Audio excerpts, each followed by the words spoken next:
Terima kasih Anda masih bersama kami. Bagi Anda yang baru saja bergabung, kami hadirkan kembali 3 berita utama hari ini.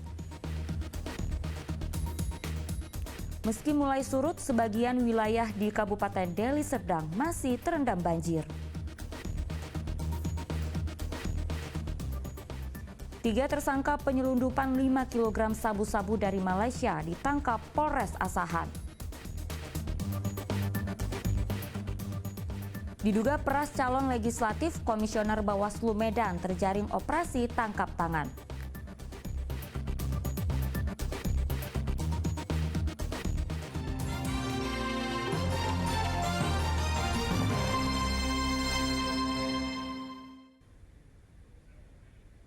Tiga tersangka penyelundupan 50 kg sabu-sabu dari Malaysia ditangkap Polres Asahan.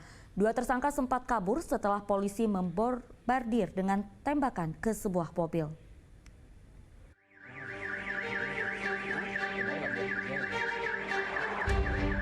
Polisi menggeledah mobil berisi 50 kg sabu-sabu pada 9 November lalu. Awalnya minibus melaju dari Jalan Gaharu, Kota Tanjung Balai. Kemudian kejar-kejaran dengan mobil polisi yang telah mengikuti pergerakan para tersangka. 1 tersangka gagal lolos dari penyergapan ini, namun 2 tersangka lainnya berhasil kabur. Kedua tersangka akhirnya dapat ditangkap beberapa hari kemudian. 1 orang ditangkap saat dalam upaya pelarian ke Sumatera Barat, sedangkan seorang lainnya dibekuk di Pelabuhan Bakahuni, Lampung. Ditemukan barang bukti berupa, yaitu tadi saya jelaskan 50 kg, kurang lebih 50 kg diduga sabu, dan sikat gigi, sampo dan lain-lain sebagai bukti petunjuk, dan dilakukanlah pengembangan di Hotel Platinum. Setelah itu kita melihat CCTV dan memang mendapatkan mobil tersebut ada di situ beserta 2 orang yang diduga tersangka. Sedianya seluruh barang bukti itu akan dibawa melalui jalur darat ke Jakarta. Ketiga tersangka terancam hukuman penjara seumur hidup atau maksimal hukuman mati. Polisi akan terus menangkap jaringan pengiriman sabu-sabu dari Malaysia, Tanjung Balai, Jakarta. Tuti Alawiyah Lubis melaporkan dari Kabupaten Asahan. Polsek Datuk Bandar Kota Tanjung Balai menjemput paksa seorang suami atas kasus kekerasan dalam rumah tangga.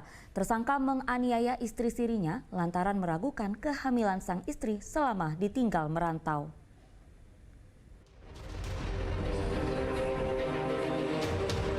Franky Sitorus ditangkap personel unit reserse kriminal Polsek Datuk Bandar. Polisi menetapkannya sebagai tersangka atas kasus penganiayaan terhadap istri siri. Korban akhirnya nekat melaporkan sang suami ke polisi lantaran mengalami luka berat akibat dianiaya tersangka. Kejadian berawal beberapa hari lalu setelah korban mengaku mengandung anak tersangka. Ternyata pengakuan korban justru menjadi prahara. Tersangka meragukan kehamilan sang istri siri lantaran selama ini ditinggal merantau. Pasangan itu kemudian terlibat cekcok hingga tersangka memukuli sang istri. Pada saat itu pelapor mengaku sudah hamil 4 bulan. Namun menurut si terlapor kehamilan oleh istri-istrinya ini baru 2 bulan. Sehingga pada saat itu terjadi cekcok mulut sampai terjadi penganiayaan terhadap diri korban.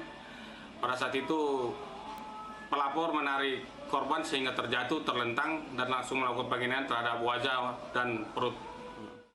Kini tersangka dijerat pasal kekerasan dalam rumah tangga. Korban yang masih dalam keadaan trauma kini dalam pengawasan personil polisi. Tuti Alawiyah Lubis melaporkan dari Kota Tanjung Balai.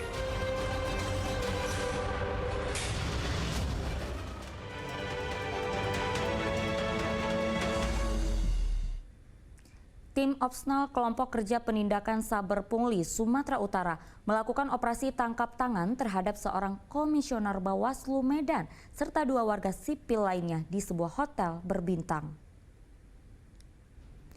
Ketiga orang yang ditangkap masing-masing Azlan Syah Hasibuan yang merupakan komisioner Bawaslu Kota Medan, koordinator Divisi Pencegahan dan Partisipasi Masyarakat. 2 orang yang bersamanya, Indra Gunawan serta Fahmi Wahyudi Harahap. Dari penangkapan ini, uang puluhan juta disita. Ketiganya ditangkap saat menerima uang atas dugaan pemerasan dari salah seorang caleg. Operasi tangkap tangan ini atas laporan korban yang merasa dipersulit dalam pengurusan kelengkapan administrasi persyaratan caleg DPRD Kota Medan pada pemilu 2024.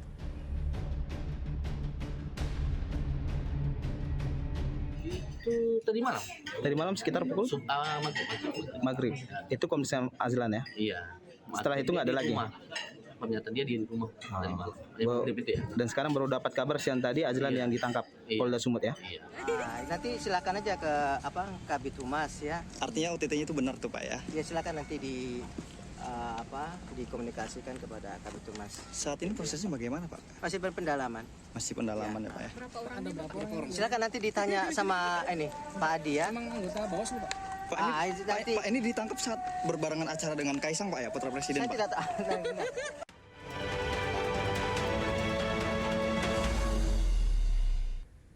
Kondisi inflasi di Sumatera Utara dinilai masih terkendali. Hal ini disampaikan perwakilan Bank Indonesia Kantor Perwakilan Pematang Siantar. Bank Indonesia Kantor Perwakilan Pematang Siantar memaparkan upaya pengendalian inflasi di wilayah tugasnya. Kabupaten kota yang dicakup yakni Pematang Siantar, Simalungun, Batubara Asahan, Tanjung Balai, Labuhan Batu Utara, dan Labuhan Batu Selatan.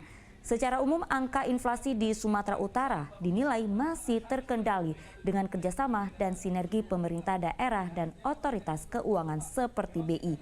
Untuk itu, kegiatan prioritas BI di tahun 2023 yaitu Gerakan Nasional Pengendalian Inflasi Pangan, Pengembangan Ekonomi Syariah, Akuisisi KRIS, dan Implementasi Pengelolaan Uang Rupiah.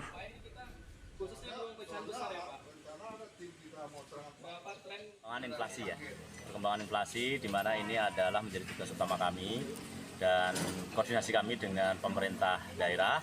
Dan alhamdulillah pada posisi bulan Oktober kita mengalami deflasi 0,15%. Nah kemudian secara tahunan atau year on year, yaitu Oktober dibanding Oktober itu sekitar 2,90%. Kemudian secara year to date atau Januari sampai dengan Oktober itu sekitar 1,35%.